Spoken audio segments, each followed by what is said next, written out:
یہی لوگ اپنے پروردگار کی طرف سے آئی ہوئی ہدایت پر ہیں اور یہی لوگ کامیاب ہیں۔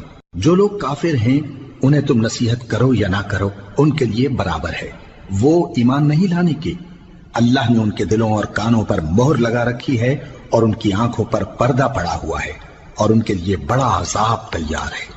اور بعض لوگ ایسے ہیں جو کہتے ہیں کہ ہم اللہ پر اور روز آخر پر ایمان رکھتے ہیں، حالانکہ وہ ایمان نہیں رکھتے۔ یہ اپنے خیال میں اللہ کو اور مومنوں کو دھوکہ دیتے ہیں، مگر حقیقت میں اپنے سوا کسی کو دھوکہ نہیں دیتے اور اس سے بے خبر ہیں۔ ان کے دلوں میں کفر کا مرض تھا، اللہ نے ان کا مرض اور زیادہ کر دیا اور ان کے جھوٹ بولنے کے سبب ان کو دکھ دینے والا عذاب ہوگا۔ اور جب ان سے کہا جاتا ہے کہ زمین میں فساد نہ ڈالو تو کہتے ہیں کہ ہم تو اصلاح کرنے والے ہیں۔